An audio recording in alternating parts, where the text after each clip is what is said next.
Hello, everyone. Welcome. I'm going to give it a few minutes so people can join.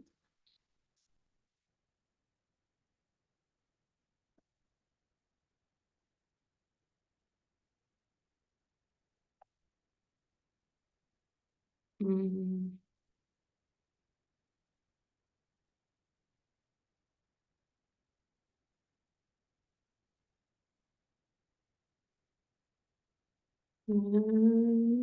Where is it?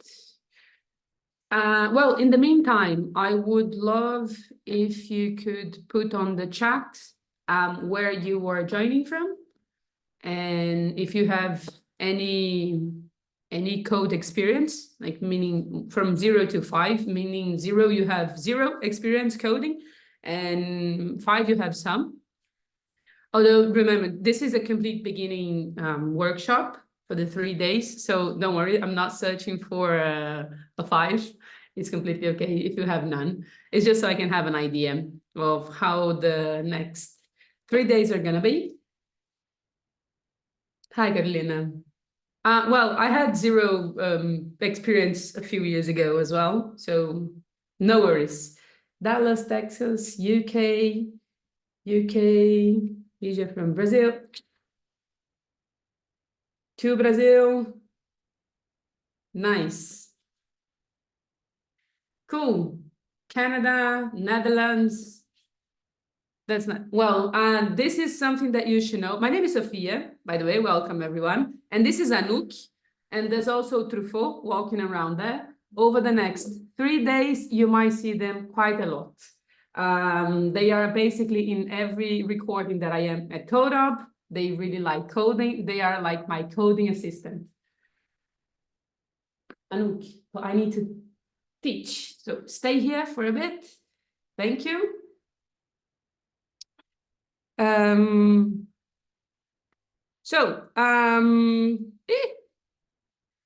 First things first, well, if Anouk allows me. Thanks, love. Well, like I said, my name is Sophia. I am an instructor here at CodeOp, and I am also software developer.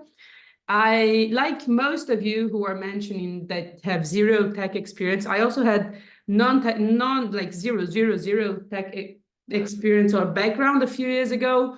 And I actually did something similar to this, but it was actually smaller. At CodeOp, it was a free workshop to see if I liked it. And then I really did. And then I decided to transition into tech, doing a full stack bootcamp, which we also have here at CodeOp. Which we also have here at CodeOp, but a bit more intense. So I did this bootcamp, this full stack bootcamp, and got a job. And now I work as a software developer and also teach here at CodeOp. So I think that coding, it's sometimes we get very scared because we don't know how to do it. It seems something very distant from our daily lives, but once someone actually start guiding you, you see that it's not that hard. There's not that much math required. There's actually no math required for what we're gonna do here, and it's just a matter of learning a new way of thinking. So the idea of the next 3 days, it's actually getting a bit more, becoming a bit more familiar with some of the basics of web development, and then we are very hands-on always. So this will be a very hands-on experience. And then you have the chance to practice, the chance to code along while I'm going to give you time for doing things between one day and the other. And then we're going to build a project, like build on top of what we did on the previous day. Let me see. Cool. So explaining a bit better how this is gonna be, we're gonna have 3 days.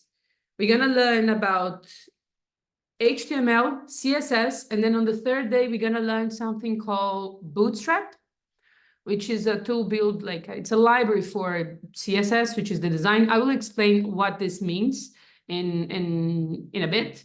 And during those 3 days, you're gonna have some support. So we're gonna have here during the class, I'm gonna keep an eye on the chat, so you can post your questions, you can ask things. I will try to help you like as much as I can. And after this, you have some time, like I said, we're gonna build the knowledge on top of what we did on the previous day. So it's important that you get things done before we start the lecture tomorrow, for example. And then we're gonna have a Slack channel that you can use as support. Now, one of the things that I like the most about CodeOp, I don't know how much you've heard about it, but CodeOp, it's a school, a tech school for women, trans, and non-binary people. It's the first one with this targeting this group of people. And the main goal is to make it smaller, the gap, the gender gap that we have in the tech industry. And like I said, the thing that I like the most is that we really built a community. So what we're gonna do, and we always do this for all of our boot camps as well, we're gonna use Slack as a tool, but the main thing is like, so we can support each other. So let me open here that I can show you. Give me 1 second. I think it's in my other screen. 1 second. I'm gonna share with you a link that will also be in an email that you're gonna receive.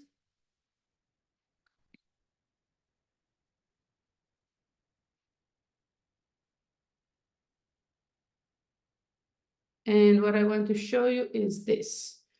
For those who saw Slack at some point, I'm sharing a link on the channel that you can use to join our community, CodeOp community Slack channel. So in this CodeOp community, like it's where you can find a lot of things about CodeOp, about the community. We have some different channels that you can join. But the most important for those 3 days is this one here that it's called 3 Days Coding Challenge that you can join, and then you can post your assignments. We're gonna use a tool that allow you to share your URL for the code that you are writing, and then well, actually, I'm gonna wait for a question. Someone's saying that I'm breaking up. Can someone else put it on chat if I'm breaking? No, I'm good. Okay, Alexandra, maybe close my camera. I don't know, maybe sometimes the camera helps a bit, or refresh. Thanks for the feedback, everyone. So the most important for today and the next couple of days is this one here, 3 Days Coding Challenge. Well, I'm gonna keep an eye on, and then I'll try to help if you have any bugs, but you can also support each other. This is one of the coolest thing about tech. We do support each other and we help each other. Most of my questions are often answer, or the problems that I search for answer online, I can find because someone helped me, someone posted online. So please join Slack. You will also start being part of the CodeOp community, and you can kind of keep an eye on what's going on, but also have the support during those 3 days. Now, for today, what we're gonna cover, I'm gonna talk a bit about everything that you need to know about full stack development.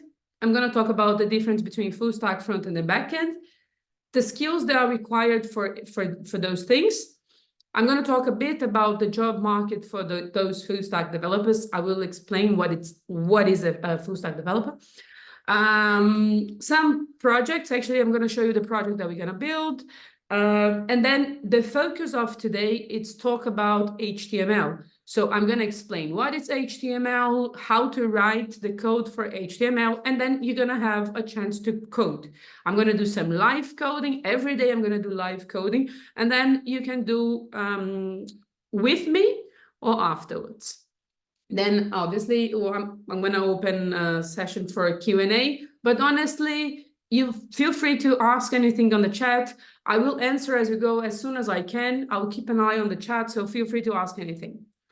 So starting with the difference between full stack front-end and backend. This is a nice analogy that I can think of. And here I'm talking about web development, okay? Now imagine that you are in a restaurant. You have a user, like the final user, the customer that wants to eat. And the front end, it's the team, the waitress, the waiter, the person that handle whatever the user wants. The user comes there and say, hey, I need a burger, I want fries, 3 combo meals. The front end will handle these requests. We say, okay, tell me your order. I'm gonna get what you want. I'm gonna write down what you want. And then I'm gonna go to the kitchen for this. And then in the kitchen, there are 2 things happening. In the kitchen, we have the fridge with all the ingredients. And then we have the chefs preparing the meal, right? The ingredients, it's like the data. The chefs are the backend developers. And the communication happens this way. So the waitress go there in the kitchen and say, hey, I need you to prepare me this meal. Then the backend, the kitchen, will say, yeah, okay, I can handle this, or no, I cannot handle this ingredient, like we don't have it, or yes, sure, no worries, I'm going to prepare this, and once I have it done, I will give it to you. So this is basically like how it happens.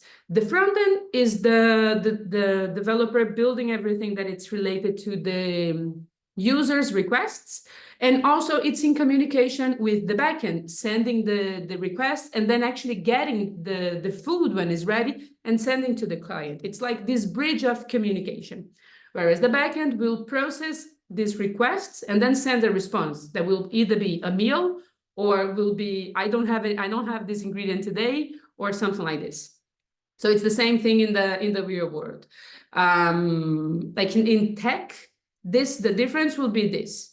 The front end will send a request, for example, hey, the user is trying to log in our application. And then it will grab the user's information, like the password and the email, for example. It would send to the backend. The backend would check if that is a valid information, like if the password is correct, if this person is who they say they are. And if it's correct, to say, okay, this person can log in, here's this person information. And then the front-end developer will get this profile information and then will display so the user can see it. I am a UI designer. I have a question. What would be your advice in learning coding? Will HTML and CSS will be enough for me, or should I learn JavaScript? My goal is to learn how to add and understand code snippets to enhance prototypes, either in Figma or Framer. I'm going to cover HTML and CSS, and then it will be a lot better for me to answer your question about JavaScript after covering HTML and CSS. But yes, it is important. There's no website in the world that is built without HTML. So although you might need to, it's not going to harm have an idea of JavaScript. The idea, you need to know HTML and CSS. I mean, to enhance your skills as UI designer, knowing HTML and CSS, it's fundamental to enhance, like in this coding skill sense. Now, the front end versus the backend technologies. The front end, like I just said, it's built with HTML, CSS, and JavaScript. Everything that we build here, we can see in the user's browser. HTML is the one that we're going to cover today. CSS, we're going to talk tomorrow and the third day. And JavaScript is the programming language of over 95% of the modern web pages. HTML, it's like 100% of all the pages are built, like from the browser that you can see, are built with HTML. So this is the front-end stack. These are the technologies that we use to build the front-end application. Now, in the back-end, we have some others. We can use various programming languages. Usually, it's common to see, you can do it with JavaScript as well, but you can build with Python, with Ruby, with C. There are a lot of programming languages. We have a database, which is where we store the data. We need a web server, an operating system, some web framework if needed. So these are some of the technologies that covers the backend. Now, the full stack developer, it's nothing more than both. So the front end that focus on the layout, animation, content, organization, navigation, graphic, everything that the users see on the page is the front end developer that is responsible for, plus grabbing the data and sending the requests and handling the answers from the requests when we send to the server. So everything that it's related with what we see on the screen is the front end. Whereas the backend focusing on building the code, debugging, database management, receiving those requests, and treating and handling everything that is related to the data. The full stack developer do both. And this was actually the bootcamp that I did here at CodeOp. We do have a we do have a bootcamp on full stack development that will focus on those two things. Now, so you can have an idea. Obviously, this is just so you get a bit more familiar with what a full stack developer can make. Although I think regardless of you wanting to be a developer or not, it's really helpful to know a bit what happens behind the scenes. Regardless of Agni that is a UI designer and want to enhance the skills, it's good to know about something about the code, or sometimes you just want to understand how things work. Or you want to build a personal project, like everything today, we have so many things online that honestly, there's no harm in knowing a bit how it works. But if you want to become a developer, here's some idea of how much you can make. So here we have some numbers around the world of a full stack developer. They're in pounds or in euro. This is the average, okay? We're not considering neither the entry level or the most senior level. We're taking the average between those and from each country. And so you can have an idea. And if you are based in Europe, this is the average by European city of how much money you can make. Also the average. We're not talking about the entry level, neither the most senior position. But here you can have an idea of how much money you can make. Now, real world projects. This is a project that was, I'm not going to play in full, but I can share the link with you. This is a project that was built by, was the final project of a group, because in our bootcamp, we create 3 projects, two individuals and one is in group. This was the final project of one group at CodeOp. So they created this platform called Share It. So this was after 3 months, 3-month bootcamp. So you can log in, you can create an account.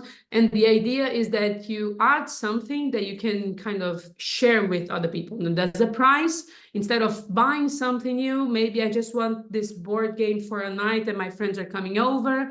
And then you can search for things, or maybe, I don't know, you can search for the things and then rent a tent for camping, because I don't want to buy one, but I just want to rent.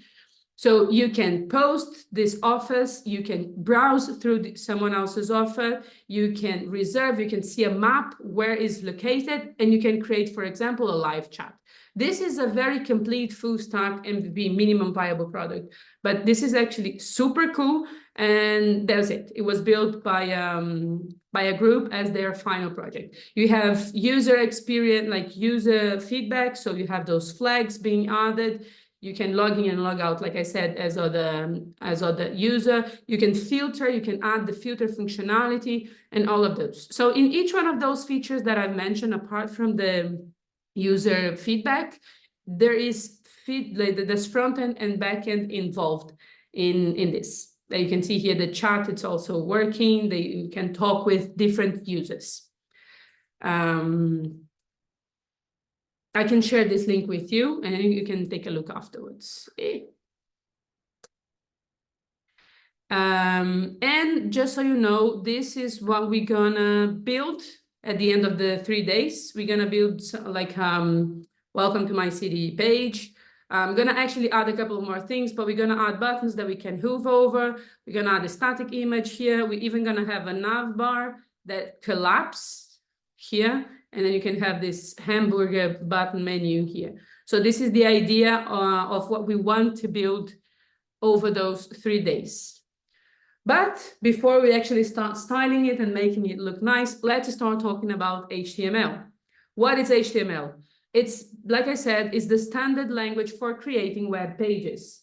And it's a language of mark. It's not a programming language. It's going to add some marks to the page. It's responsible for all the content that you see in the page. It stands for hypertext markup language. So it's not only text that you can add on a page. You can add videos, images, links, and other things. It's not just plain text.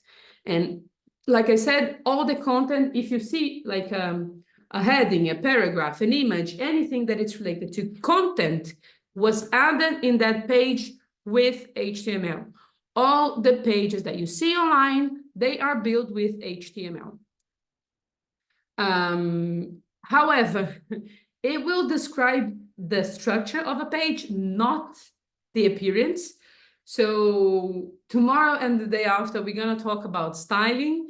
Bear with me. It might look not as nice when we have only HTML. It won't be. It's not going to look nice with plain HTML, but it's absolutely necessary. We cannot build a page without HTML.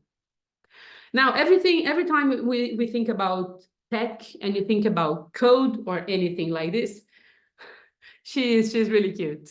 The other one might show up before the end of the class.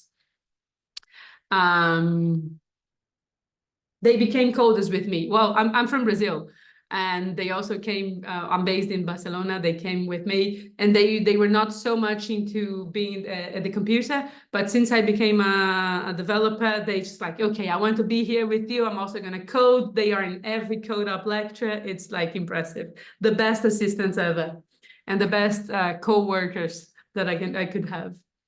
Now, when we think about any program, any language that you're gonna use or create, I'm not even talking about coding, about tech. If you think about a new language, there are some rules that we need to follow in order for it to work, right? And when you talk about coding language, there are the rules that we need to do, because basically what we're doing is that we are sending instructions for the computer. The computer will process those instructions, and then it will do something for us. We're just basically bossing the computer around. We're sending the instructions. And for the computer to be able to compute and read and understand what we want to say, we need to follow some rules.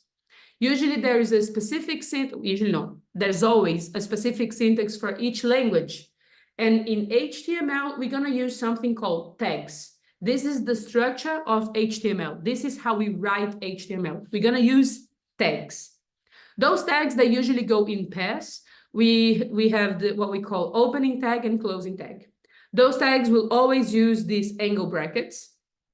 And then, for example, we have the opening one, which is with the angle brackets, and then the name of the tag in the middle. So this one, for example, it's the P tag. That stands for a paragraph. And then the closing tag is quite similar. So you use the angle brackets as well. But before the P, you add the slash, like this bar in front of. So this is the closing tag. And like everything in life, there are some exceptions. And some of the tags, they do not accept any content. So we just auto-close them in the same opening tag, like this. So we always gonna have the angle brackets, the name of the tag, and then if it's an auto-close tag, we're just gonna add the slash at the end of it. We're gonna also use this. We're gonna do like code so this gets more clear to you. I think it's easier to remember when we actually create things. Now, this is how it looks like. So the angle brackets and then the tag name, this is the opening tag. Then the angle brackets and the tag name. Let me see if I have, looking for a link to share with you. Give me a second. Let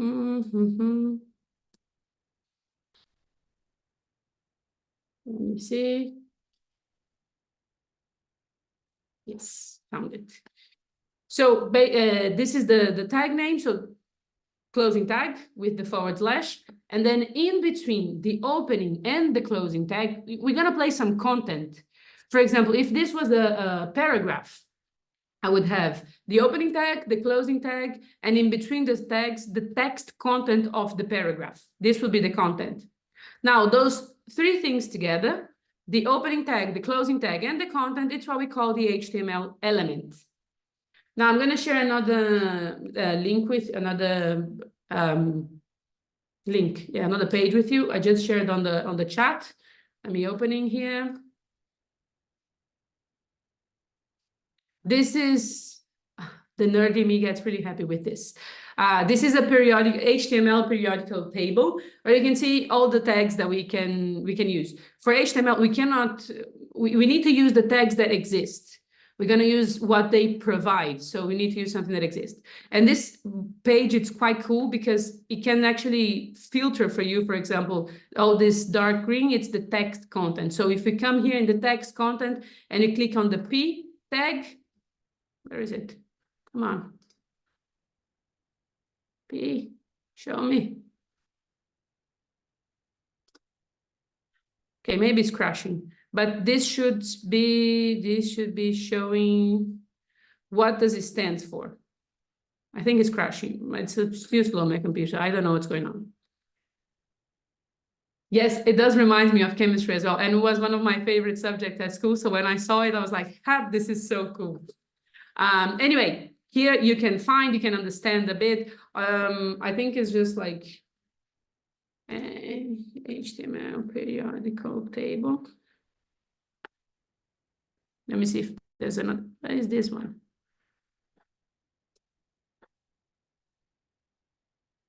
Yeah, anyway, I think you can click and then it will tell you what the tag is about. Not the most important thing here now. Let me see this. No. Anyway, this is the content. You can find a lot of the tags that we can use. Some of them, I'm going to be honest, in my whole life as a developer, I never used. But the most used one, we're actually going to cover. So here is an example. This will be the opening tag. So angle brackets P, which is the name of the paragraph tag. And then we have the closing tag. So angle brackets /P, the closing tag. This is a paragraph, the text content. And all of this together is an element.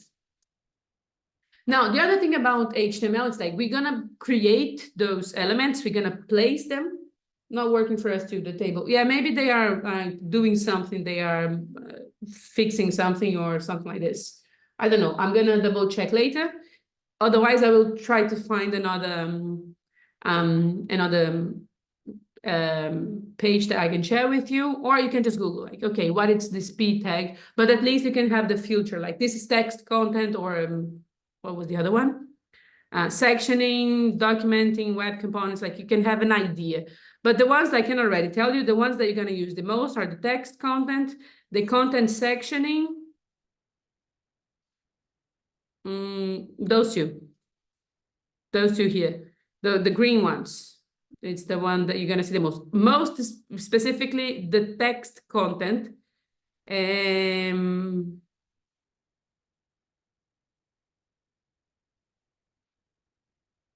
Where is it? IMG. And then the image, like you could use this one here as well. But we're going to see those. Anyway, am I going to share the recording after this session? Yes, tomorrow morning, you're going to receive an email with the recording from today. But not before, not today. But I will share. And at the end of the day, at the end of the session, I'm also going to share my code with you. Anyway, we're going to place the attribute, we're going to place the elements, the HTML elements on the page. And then at some point, we will need to manipulate those elements. And for this, we're going to use something called attributes. The attributes in HTML will allow you to target and manipulate specific HTML elements. And those attributes, they will always, there's no exception, they will always go inside of the opening tag. If it's a single tag, it's just inside of the only tag. But it's not where you have the content. It's not on the closing tag. It needs to be between the two brackets of the opening or the single tag. You just give a space from the tag name so you don't mess around with the name. And then you add the attributes. Now, every attribute, we're always going to write the same way. It's an equality, left and right. And then on the left side of it, you're gonna name the attribute that you want to add. Also, we cannot choose this name. We need to use attributes that actually exist. Equal sign, and then in between quotes, you're gonna add the name that you want to add. So for example, for this paragraph, we are adding the class and we are giving the value of fruits. This is an attribute. This is the class attribute with the value fruits.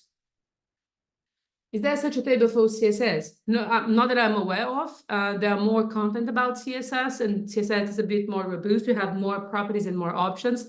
But I'm going to share also some resources on CSS tomorrow, starting tomorrow with you, that you can use it. Now, the good thing about, for example, the class is that you can repeat, you can give the same attribute to different elements. And this can be quite handy because sometimes you need to manipulate two attributes, two elements at the same time. And I can give the same attribute to two different elements. So I have this apple paragraph with the class called fruits. And then I can do the same thing for this other paragraph with this orange paragraph. So they both have the class fruits. Now, if I want to target the two of them, if I want to manipulate the two of them, I could just say, hey, please get me all the elements with the class fruits. And then I would have both. I would have the two of them. And this is very handy because it's very common to apply the same behavior to different elements. We're going to see when we start code. Now, but sometimes we will want to have a unique behavior. We need to make sure that we only gonna manipulate and we only gonna target one specific element, and this attribute cannot be repeated. We can use an ID, which is a unique identifier. The way of writing is the same thing. As you can see, the structure here is the same. It's inside of the opening tags, brackets, equality, left and right. On the left side, we're going to name this attribute is called ID. It's not class. Equal sign, and then in between quotes, you're going to pass the value that you want. So the peach paragraph has an ID of favorite. Now, from this moment on, I cannot give an ID favorite to nothing, to no other element in my application. So this ID favorite is taken. And this is also an attribute. The other thing that we're going to use a lot, it's called containers. And like in real life, they group things. In HTML, they don't display anything. They have no semantic value. They just, they are the main purpose, or the purpose of the container is to group things and make our life easier, because we can basically think about in real life. A container, it's like a huge box. You can put things around and then move them all at once. It's pretty much the same in HTML. The most common container, the name of the tag, it's called div. Well, it's like you can think about this as a division or creating a section on your page. So remember that the rule of the tags in HTML. You have an opening tag, the content in between, a closing tag. So here we have the opening tag. So angle brackets and the name of the tag, which is div. We also have an attribute. I will talk about this in a second, but you can see that this is the opening tag of the container. And then we have a closing tag, angle brackets, / the same name. And everything that it's in between the opening and the closing tag, it's the content of this element. Okay, so everything that it's in between the opening and the closing tag is the content of this container, the 3 paragraphs. Now, the beauty in it is that we can give it an attribute to the container, for example, the shopping basket. And I can call it just the shopping basket and then access all of the content inside of this container with one single call, let's say like this. I can target the 3 different paragraphs and anything else with one single class, just the shopping basket. And this makes our life very easy. We're going to use it a lot. Enough of me just talking, let's start coding. When we open a page, we're going to use this. We're going to use this page, this tool here. It's really, really cool. When we open a page or a browser, like any page that you can see, you're going to see a combination of HTML, CSS, and JavaScript. Okay, most of the pages. I'm going to click here in pen so I can actually explain to you. If you want to code along with me, you can open, and then if something goes wrong, you can kind of letting me know, or you can do it tomorrow. It's up to you. I will share my code later on. But if you open this, just click here in pen. You can start coding. I'm going to explain this too in a second. You can start coding without creating an account. But if you create an account, you can save your progress and go back to it tomorrow. So I highly recommend, because we're going to need this. Otherwise, you cannot close the page. Not the most secure way of coding things. You really want to save your code in a secure way. So you click here in pen, and I guess actually the structure will be slightly different when you, I know it's going to be like this. So when you see the pages, you're going to see this combination of HTML, CSS, and JavaScript, which is a programming language. There are some pages with just HTML and CSS without JavaScript. Those pages are called static pages. So I can build a page with only HTML and CSS, but I cannot build a page with just JavaScript, for example, and no HTML. And that's the reason why this workshop starts talking about HTML and CSS. It's the most basic one. We need this. There's no way we're going to build a page and make it look nice without those two things. Now, the good thing about CodePen is that this is like a playground online. Like when we code, we send the instructions for the computer will compute, and then it will run those instructions for us. And then CodePen gives you a space to write the three codes, like HTML, CSS, and JavaScript, and it will compute things for you. And here at the bottom, it's your page. So it will compile everything, it will run everything for you, and it will display it in your page. That will be, this will be your first, this white space, it's your first website, if you never built one. So without installing anything on your computer, being able to go back to it, and for free, you can do all of those things. So that's why this is the tool that we're going to use for this workshop, okay? Now for just personal preferences, here I have an option to change the view, the layout of how I'm going to write this code.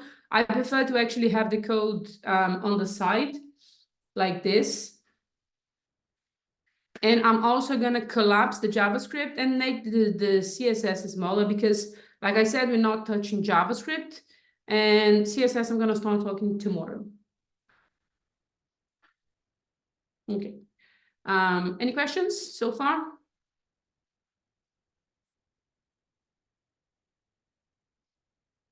Cool. Let's start doing this. I already showed you what is the idea of the final project. So my idea is having this, I don't know, kind of a portfolio about my city. I mean, I'm gonna say this is like welcome to my city, you know. I actually just got back from Brazil. I was there for 7 weeks. And this is my strategy, by the way. I live in Europe, so every time I start the European winter, I'm just like, bye, and I'm gonna go back to Brazilian summer. And so I'm gonna create a page that tells a bit about where I'm from, and because I'm already missing my hometown. And also, it would be nice when you build your own, because I will take a look and I will get to know you a bit better. Also, because I can discover pretty cool places and pretty cool things about the different places out there. So the last time I did this, I actually took notes. Like, this place, I want to visit this thing. And it was pretty cool. Now, let's start with HTML. I'm just going to create a About Me section really quickly, just so I can talk about some specific tags that I want to show you. Okay, so the first thing that I'm going to do every time that I think about, I'm going to create one tag so you can see how it looks like, okay? Like I said, imagine this, angle brackets, P, angle brackets. This is like the paragraph that I've mentioned. And my suggestion to you, please listen to me. Every time you open something that needs to be closed in code, do it at the same time. Don't open, do other things, play with the cat, get the water, do nothing. Open and close it straight away. So if I open my P paragraph, my P tag, I'm gonna close it. So angle bracket /P, open and close. Then you can come back and then add some content in between, okay? But make sure, because if you don't close, then the instructions for the computer are not correct. And then it cannot compile things correctly. And this can crash your application. This can crash your code. You can have a bug. I don't know, I'm gonna say, Brazilian developer. And there you go. And this is my paragraph. So CodePen is compiling things. Sometimes it takes a while just because of the behind the scenes that they are running, but that's it. This is how you create. This is a paragraph. You create HTML and the content is placed on your page. This is how easy it is. Beautiful. I'm gonna add some dummy text. There's a shortcut that you can just write lorem, which is lorem ipsum. It's like a dumb text. And then I'm gonna hit tab just to autocomplete for me. You can actually write nice things about you afterwards, okay? For me, it's just a dummy text, doesn't matter. And then that's it. And so this is a paragraph. Now, if I want, for example, to create maybe some heading, like a bigger heading, you know, like say something like I'm Sophia, I can use a different tag. So angle brackets, I can use the H1 and close it straight away. So angle bracket /H1. The H1 stands for heading and it goes from 1 to 6. So we have H1, 2, 3, 4, 5, and 6. The bigger the number, the smaller the letter. So H1 is the biggest one for the headings that we have. So I can say, hi, Sophia. And just by using a different tag, I'm going to have a different result. Now, when I think about this, like if I'm creating this about me section, the heading should be before the paragraph that introduced me. And one thing about HTML is that it's read and compiled top to bottom. So if the paragraph tag, it's above the H1, and as you can see here, the P, it's in line 1, and the H1, it's in line 2. The P will be on top of the H1 in our page as well. If I want to change this, I need to remove this from here and place it here. That's it. So HTML will always write code top to bottom. I can also add a different H2, for example, open and close straight away. So angle brackets H2, angle brackets /H2. I don't know. I'm a web developer. That works. And I have 2 cats. There you go. That's it, basically. And there are 2 things that I would like to add to this section. The first one, maybe I would like to add an image or something like this, you know? I think it would be cool. Why do you use H2 the second time? Because I think this is like, is the text grammar checked? What do you mean with this? If they're checking, no, if I have any typo or English errors, that's it. I'm not 100%. I mean, if we input another would be H3. No, it doesn't matter. If you can add, I'm just showing a H2 so you can see the difference. If I could do, for example, H4, and then it will be smaller. I just use H2 for the heading size, exactly. Because for me, the H1, it's the main one, heading the biggest one. And then I want something that it's bigger than a paragraph, but a bit small, but smaller than the main one. So I could use H2, H3, 4, 5, or even 6. And like you see, the community is amazing. You are already answering each other in the chat. This is brilliant. You already can be developers. Yes, so if it's the most important, it's H1, and H6, it will be the least important. So I actually want to keep this as an H2, so I'm going to keep like this. And the other two things that I would like to add here is it's an image. I would like to add like an image, like my image. I'm not gonna use mine, but anyway, I would like to add an image before my name, and I would like to wrap this in a div. Like every time you think about if you think about a page, you have about like sections. You know, you have the main section, and then you have like about me section, and you have all this. So I'm gonna wrap this in a container. Every time you think about creating a new section, it's good to wrap this in a container. So these are the two things that I want to do for this specific section. And I could explore more about the H1 because we can still change the size of the font and the colors and everything with CSS. That's correct. But also this has a lot of like implications, or even like when you search for a page, whatever it's an H1 has a different weight in the searching engine, what you decide to add as an H1, for example. This could also be a thing. But for now, let's stick to it. Okay, so your question is, if you misspell a word on the HTML box, does it let you know? In CodePen, no, it won't. There are some code editors that will highlight and tell you that you have a typo or that you have an error, or you can have some extension. But in CodePlay, in CodePen, this environment will not tell you. By default, it won't, but you can have some code editors that can let you know about this. Okay, so let me add my image, and I want to add the image, like I said, before my name. So I want to add at the top, so I'm going to create a new line for this before. As you can see, the empty lines means nothing. It doesn't change anything as well. So here I'm going to add my first image. The image tag is img, so img angle brackets. Now, the img, it's one of these exceptions that don't take the closing tag. So we can just auto close like this, but still I cannot see nothing. Now, how do I add an image into HTML?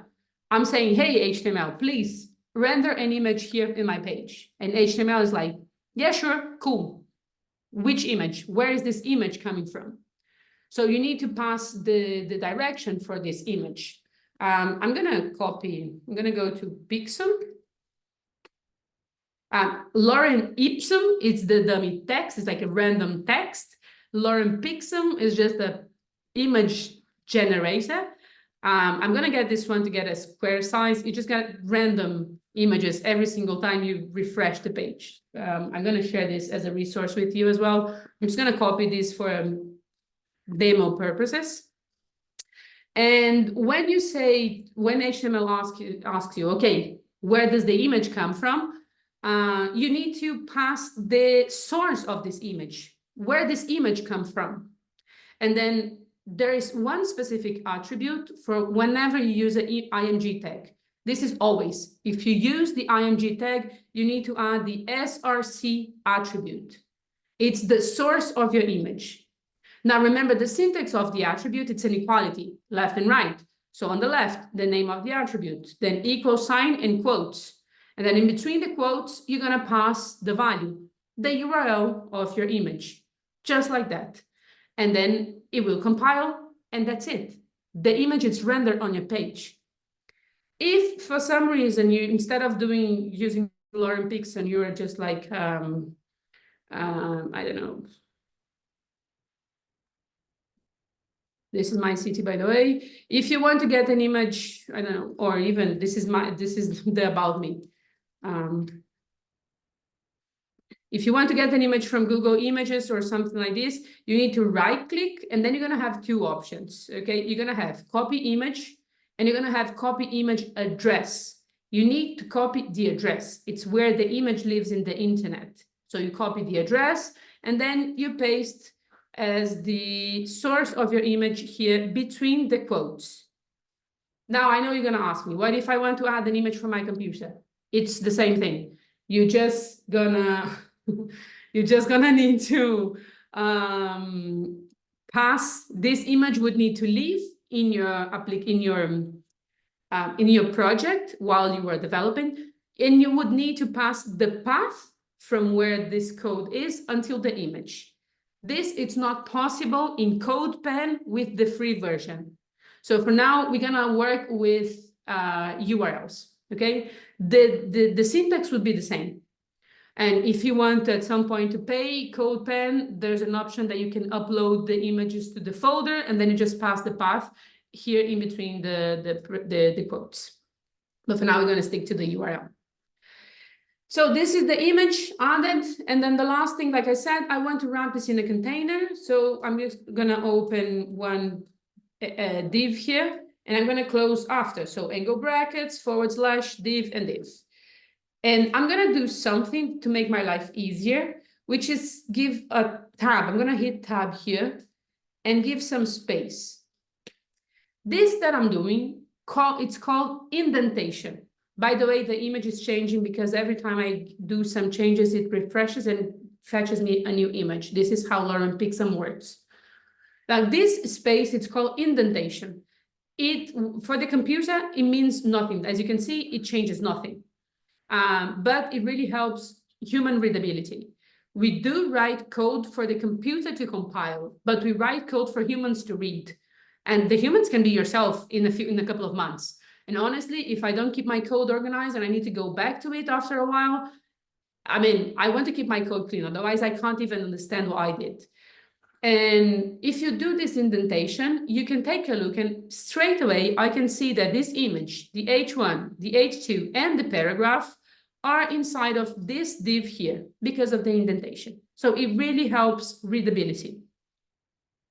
The last thing that I want to do, also, you can see that the div added nothing. There's no changes in the display, nothing. But I will add, I could add a class that says about. This is the about section, okay? Enough. Right, for this one, I'm gonna give it an ID because I want to show you something. Let's call it about me. For this one, I'm gonna change it to ID, okay? I'm gonna give, because I will use this in the future. Every time the web page is refreshed, the image changes. Is that okay? Yes, because if I'm using a static image, this wouldn't change, but I'm using Lorem Pixum. Every time, I'm gonna copy this so you can see. This is how Lorem Pixum works.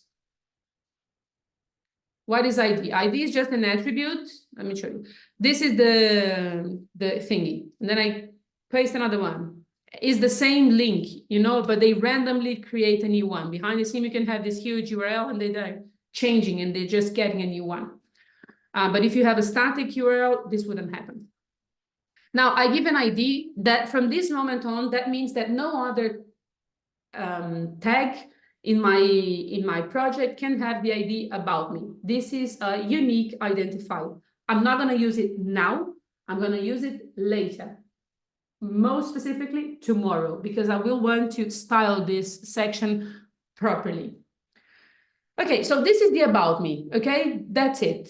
Now there are two other things that I would like to do.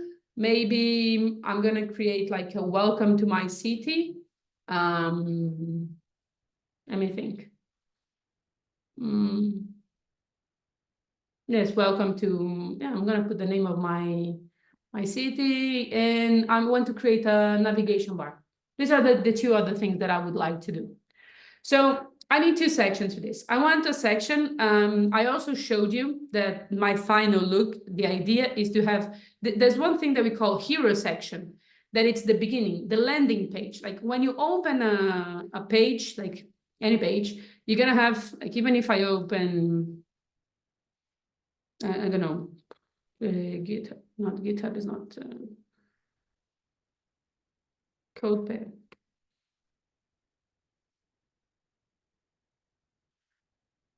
They open in the trending. I don't know. Bootstrap. This is like a landing page, okay? This like the first thing, like this is the hero section. The very first thing that you see, and it's something that tells you about what it is. It's nice and appealing. So I want to build this as well. I actually showed you earlier, my idea was to have like a nice picture of my city in the background and all this. So I need a section for this in my HTML, because like I said, HTML is responsible for all the content. If I want to add some content, I need to add the section in HTML. So I want to create this section, and then I want to create a navigation bar, which is another section.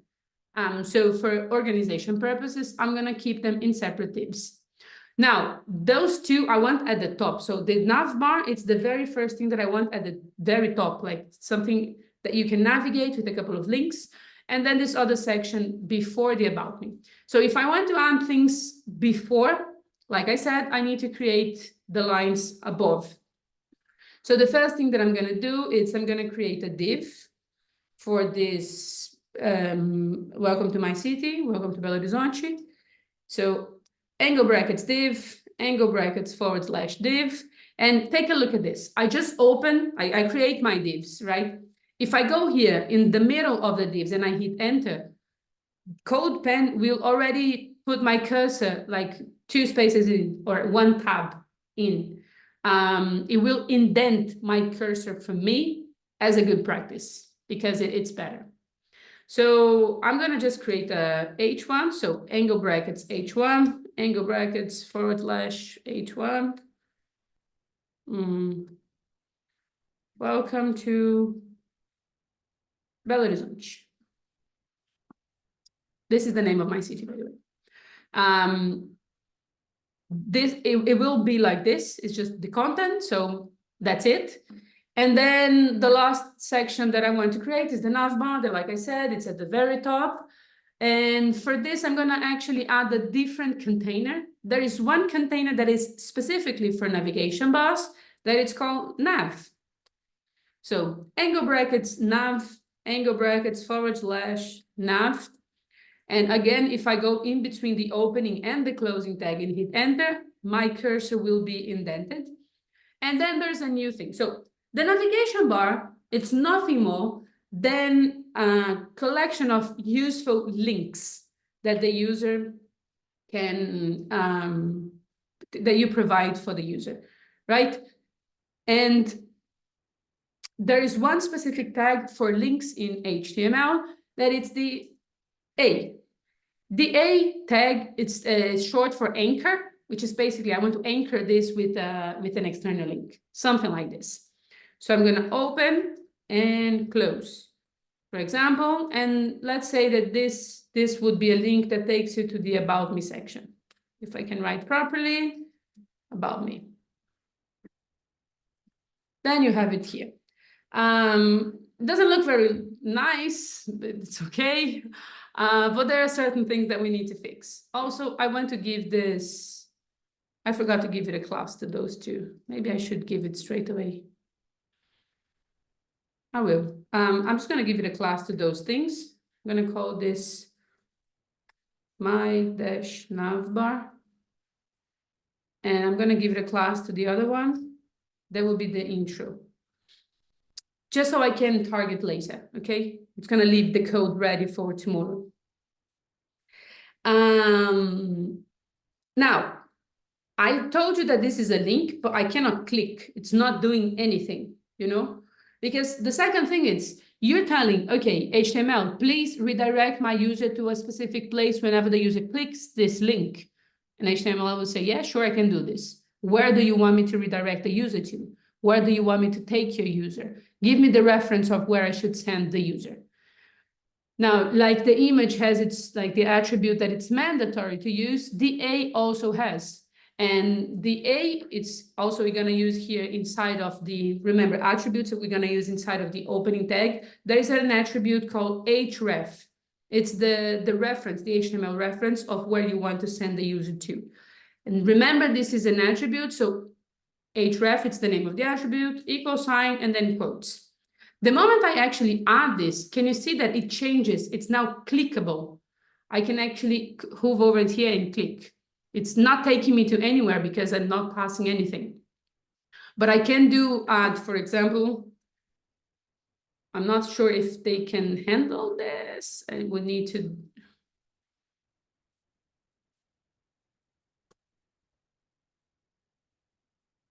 Mhm.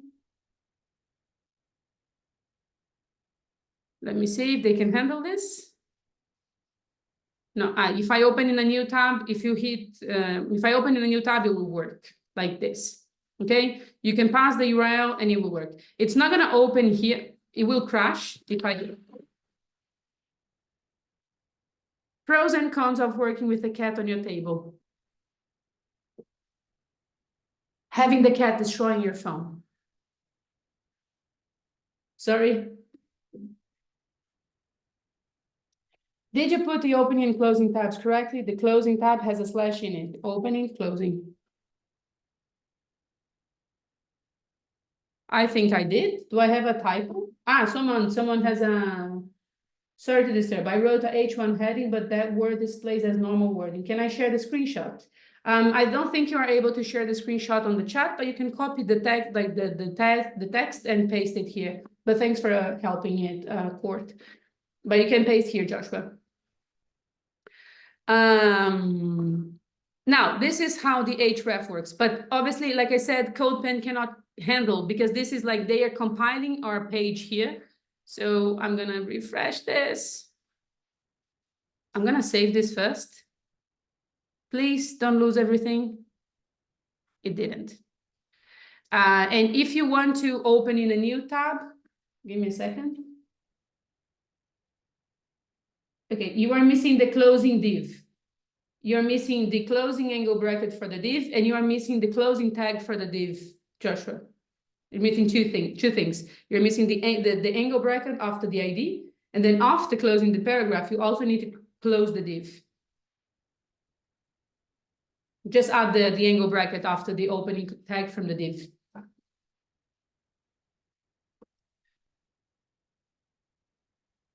Okay, now if you want to open in a new tab, there's an option. I will show you in the next one. There's other cool thing that you can do it. That is, you can redirect the user to a specific ID on your page. For example, you could say, yes, I want to take the user to the ID. So we're going to use a hash. I will talk about this tomorrow. To the element that has the ID about me. And if I do this, I mean, it's not going to really work right now because my screen is, I don't have many things. Maybe if I do this. Let me see if I can show you something.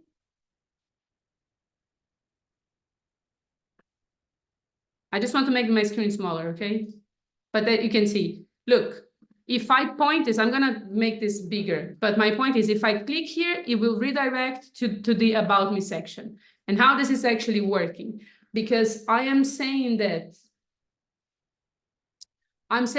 the direction that I want to take, like where the HTML should point my user to is to the element that has an ID, and the hash represents the ID, okay? I will talk about this tomorrow. But the element with the ID, about-me. So when the user clicks it, it's taken. It will scroll the page to this specific place. So this is pretty cool that we can use in the A tag as well. Now, like I said, the navbar is actually a handful of links, and maybe I want to have more. I want to have more than one link. You know, maybe I will also have a project or a contact page or something like this, and so I would need more than one link. And then another skill that I use every day at work, I'm not lying, every single day, apart from Googling, which is an important skill, is this one.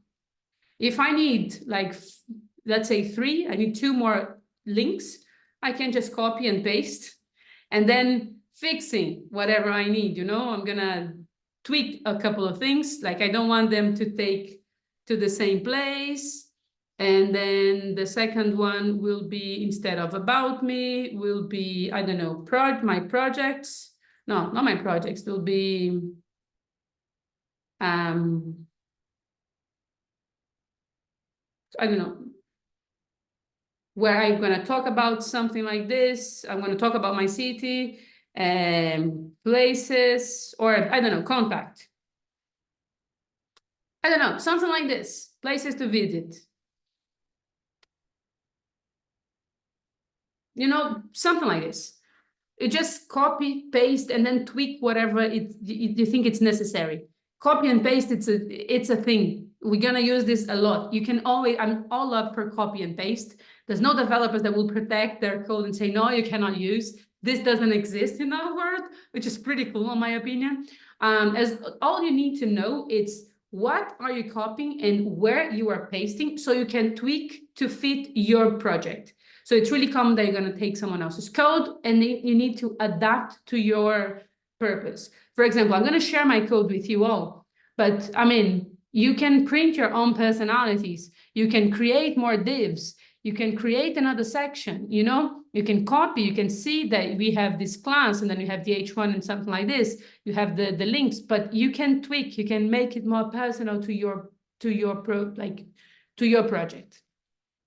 I'm gonna leave those empties. Actually, I can show you one other thing, places to visit. I don't know.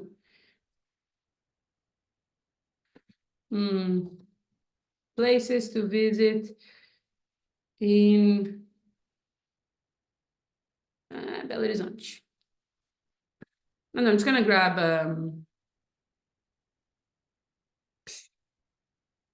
let's see, I don't know how accurate this is, but I'm just gonna copy this. Okay, not bad. So I'm gonna copy this one here. If Anouk allows me. And go back to my project. And here I could give this href here, for example. And like I already showed you, it's impossible. I need to open this in a new tab. But when you click, it just crashes. I'm going to save again. Now it works. Okay, so there you go. It works. We can go back. But if you want to open this in a new tab, there's one other attribute that is the target. And you can set it to be blank. I think that's it. I'll have to Google because I don't remember. No. Target blank a tag HTML. You can also Google how to open a link from an a tag in a new page.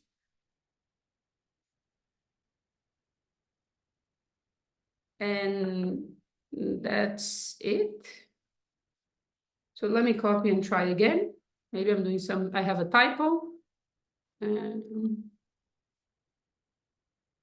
Let's try again. Save. This is the places to visit. And it works. And then it will open in a new tab for you straight away. So you make sure that the user always get this in a new tab and not in the one that you are currently working. The contacts, I'm just going to leave it empty. I already showed you the two things that I would like to show you. So you can add the URL here. You can open in a new tab. You can direct the user to another section on your page. I have a question on index pages. href index should always be the home page. What do you mean? Because of this one here, right? Because, well, yes, the index should be the home page. Could you explain the target? Yes, this is the target. It's another attribute that you can add for the a tags that will tell you where to open the page. So if you set to blank, it will open in a new page, like it will open in a new window. If I remove this, it will open in the same page. Do you know when you have a link and then you click and then it just opens in the same tab? It doesn't open a new tab for you. You just refresh the page. And if you want to open in a new one, you as the developer can get to choose. When you add the target blank, it will by default open in a new one. So if I click places to visit, it opens here in a new tab for me. This is the target blank.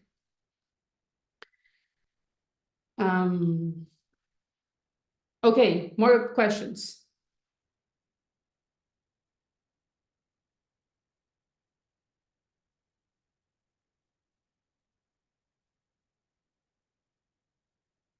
Sorry if I missed the explanation early, but why does your photo change? Sorry. I should just get a static. I'm going to change it for a static one. My photo changes because I'm using something called Lorem Pixel, which is a random images generator. So they give us a URL, which is pixel photos 200. That's it. And then it just changes every single time you refresh the page. And it refreshes every time I add something new. This is the URL. And like if I keep pasting, it will continue giving me another one. My alarm didn't work. Any ideas why? Not really. Did you, like, you just need to make sure that first you write with M and not with M, like M, and then hit tab like this. But I mean, if it's not a resource, I don't know, if I'm logged in and then they add this feature for logged in users, or maybe you're not yet. No, maybe it could be one of those things. Does HTML cares if I use single quotes or double quotes? No, as long as you use the same one to open and close. For example, I could use, I'm using, for example, single ones here. I cannot use double quotes to open and single to close, but I can use double quotes in both sides, and it doesn't matter if this one is using double and this one is using single. Does the target tag must always go after the href? No, this is a good question. Like the attributes doesn't matter.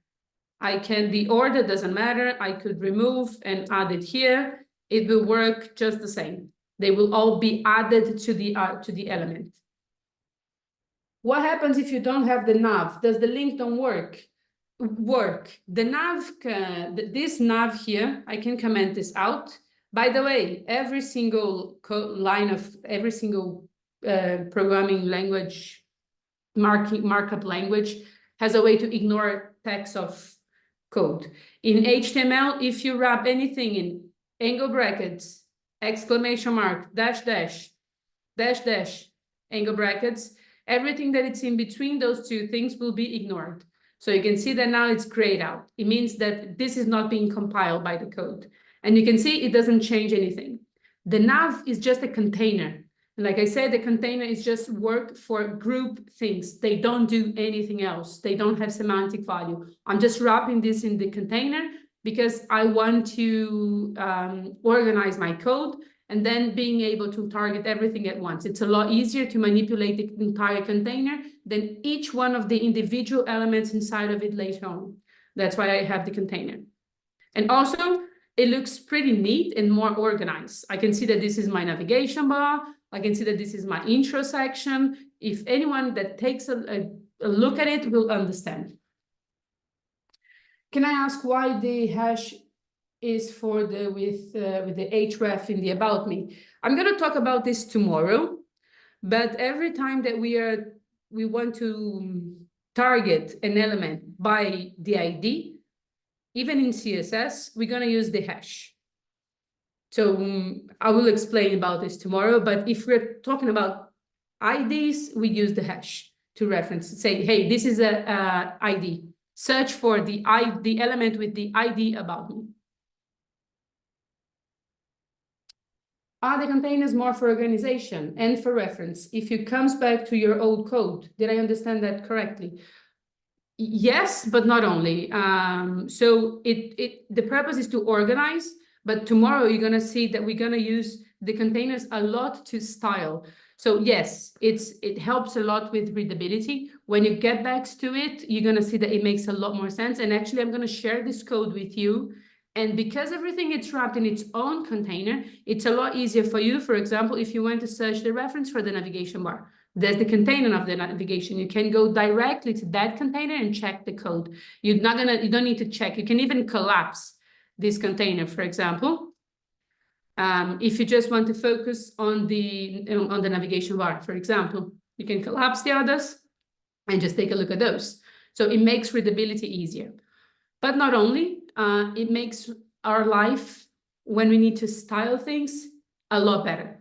Because also, there's one thing that we can think about is that when we design our pages, we can think about the placement of each section. So this goes to the left, this goes to the right. You know, when you have one section that it's like an image here, and this is a list and something else, it's a lot easier to move the entire container.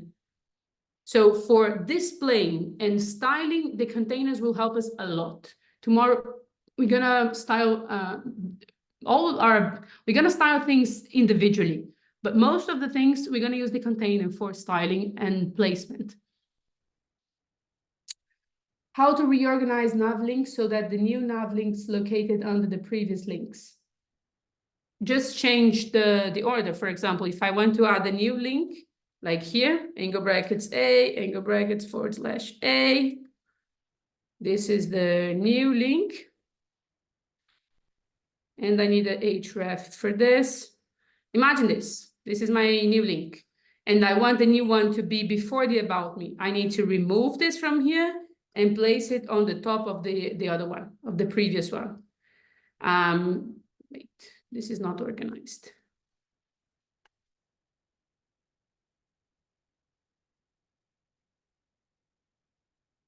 This is bad. I mean, places to visit, that's fine. You just swap. Vertically, okay. Okay, sorry, I misunderstood you completely. You can, so the thing is, by default, there are certain things that takes the entire width. For example, can you see here that the H1, if I have an H1, the moment I added H2 or a paragraph, it will give each one of them its own line. Now, this doesn't happen for the A. The A, by default, it's an inline element. So they will be side by side. So if you want this to be inline, there's a million ways of doing it. One way, it's styling the nav bar to be like this. The other way, it's wrapping each one of the A in a div. For example, if I wrap this one, the div will take the entire width of the page.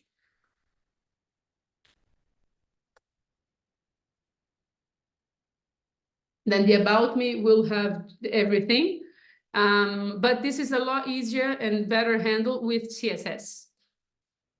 But I'm not gonna touch this today. I'm gonna do this tomorrow. And I'm actually gonna teach you a really nice way. At the third day, we're gonna do something super cool. That is, yes, you can also use the BR to break the lines. It's a tag called BR. Thanks for sharing, Ligia. But I'm gonna teach you something really cool in the day 3. That is, we're gonna have the nav bar horizontal for large screens and toggle vertically for smaller screens. So we're gonna have these two options to be a responsive nav bar, which is quite cool as well. Now, let me save this here. I'm gonna share this code with you, so feel free. I'm gonna change this title to be, what month are we in? March. CodeOp, code challenge, March. I'm going to copy this, paste. Feel free to use my code as a reference.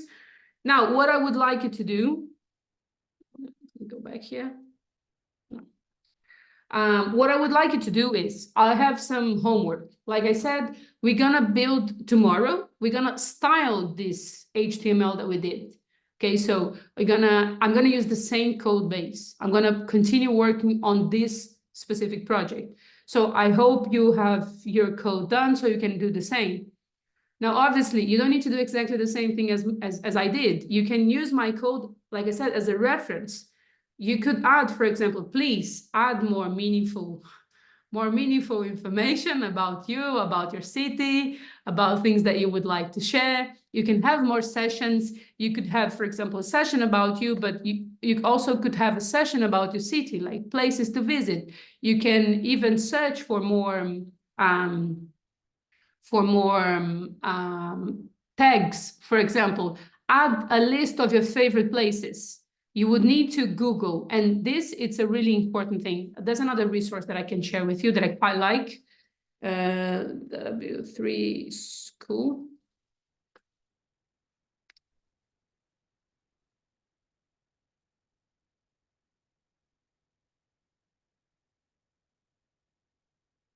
W3, it's an amazing, amazing, amazing source of resources.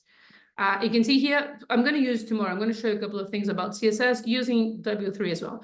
But you can see that it's a lot of things. They even have a playground and so on, loads of things. I'm going to share this with you. There you go. And you can come here, for example, in lists, and then you can see an example of an unordered list and an ordered list. So you could, I can give you this extra assignment of add the list of your favorite places on your city, like this, or the things that you like to do the most when you are there. I mean, you can also do about something different. It doesn't need to be about your city. It could be about your favorite place ever or your cat. You know, it doesn't really matter as long as you can practice with those things. But add more things to it, you know, customize, make it look like, make it more tailored to you, you know, play around with it, like read about all the tags, change things and see how it goes. And then tomorrow we're gonna start talking about CSS, like tomorrow and the day after, we're gonna talk about CSS and styling. So obviously we're gonna touch a bit the HTML, but we're gonna work more on design, because as you can see, it's quite bland and boring. It's not nice. Let's face it, it doesn't look nice. So we're gonna make this look a lot better tomorrow and more appealing. The blue double-sided arrow, how did you do that? The blue, this one here, I just collapsed the div. As you can see, these are my lines of code. You know, I have 16 lines of code. And whenever you have an element, especially a container, you can collapse. So here, I'm just collapsing my container, this here.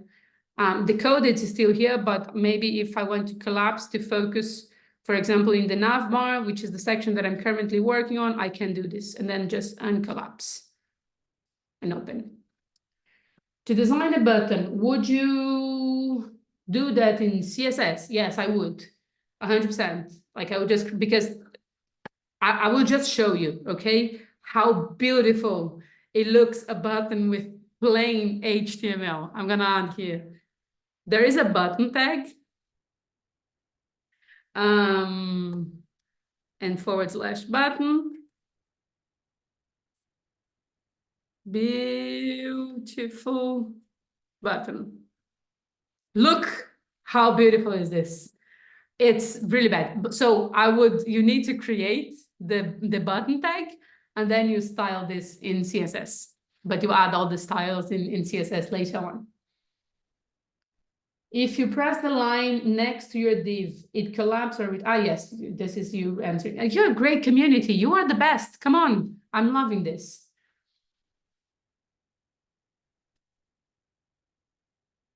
What else? More questions?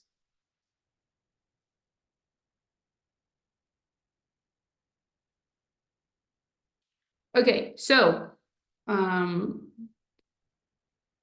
hope you're having fun. That's nice. I'm happy to hear this, Agnes. For those who are not here, please join the... I'm going to copy this. Join the CodeOp community Slack channel. Can you interact with the button with the href link? No, it doesn't work quite like that. You can read about the button and we can discuss this about that later on. But there is possible to interact with the button in other ways. So for those who got here later, this is the link to join the community, CodeUp community channel. Please go to this 3 days coding challenge workspace. I'm actually going to post my code here so you can have access, and then you can share your own progress. You can just come here copy the URL of your project. So make sure you log in. You can log in with Google on this, on CodePen, so you can save and you can share and we can take a look. And also it says that the link is no longer active. Will we remain on the channel after the challenge? Yes, you will remain. You will remain on the channel after the challenge unless you want to quit, to leave. And it's not active. Okay, let me ask for a new one. Maybe it's the time.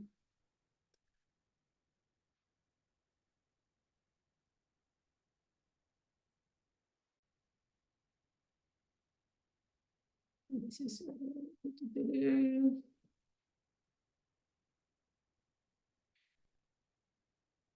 damn. The link is no longer.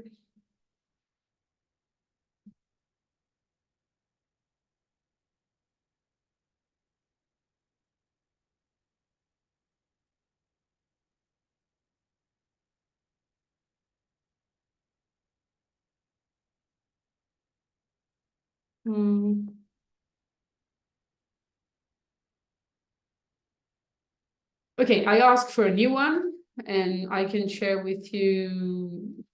It's also gonna be on the email that you're gonna receive tomorrow. I don't know if I can invite you. Let me see if I can.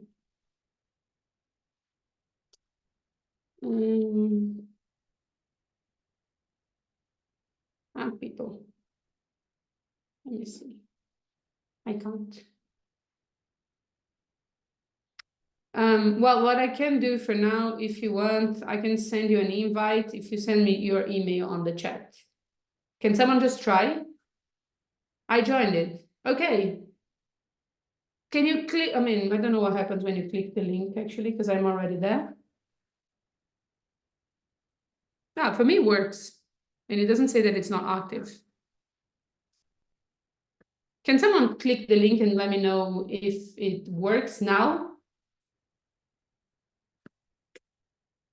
What does it say when you click?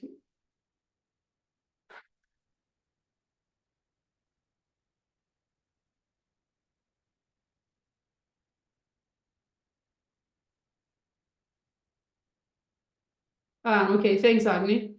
Yeah, probably mine is working because I'm already there. Where's the chat? Okay, doesn't get okay. Can someone send me your personal email? Tomorrow I will share a new one anyway. You're gonna receive an email with the email that you used to sign up to this, and you will have.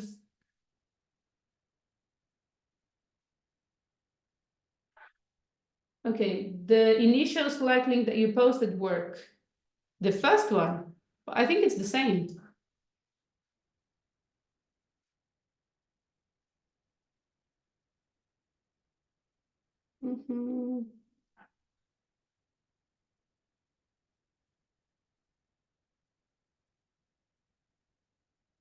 Let me see if it changed.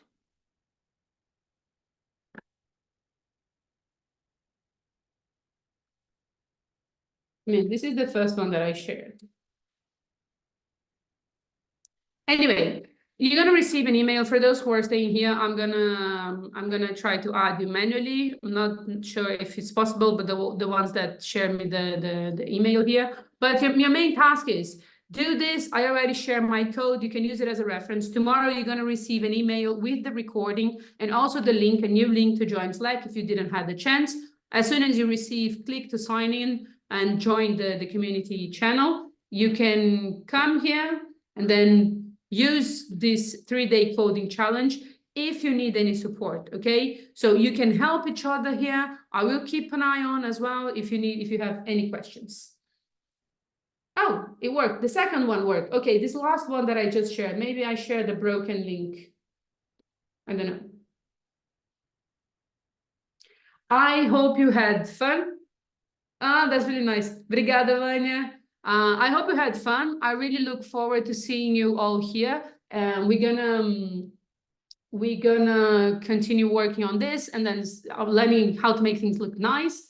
Thank you very much for joining, and thank you for being so collaborative with each other. It's really, really nice. Looking forward to see you tomorrow. For those who still have time and trying to go, please try to use the second link that I just shared, which is this one here. And have a good rest of the day, depending on your time zone, or morning, depending on where you are. And I'll see you all tomorrow. Cool. Thanks, everyone. What's the difference between a button and an href? Last one, please. This is your task, Joshua, to come here and take a look at the button. Where's the button? I'm going to search for button. This. Basically, it's the difference. It's that a href will redirect you to somewhere. A button will trigger an action. So it is a bit different. You can have different types of buttons. For example, you can have a button that submits a form. So there's an action involved with it. It's related to it. It's very common to have this. You can read a bit more about it here. You always specify the type, and you know, not necessarily specify the direction. You don't redirect the user with the button. I mean, you can style a link to look like a button. Yes, you can do this with CSS, but the functionality, like the behind the scene of each one of them, it's different. You can also have those things. For example, you can disable a button. You can, when you cannot click this button, you can also disable a link. But the most important thing is that it will add it will trigger an action. It's related to some type of action. That's it. And the sole purpose of the A is to redirect the user elsewhere. I hope that answers your question. Thank you very much. Have a good night, everyone. I'll see you all tomorrow. Bye-bye.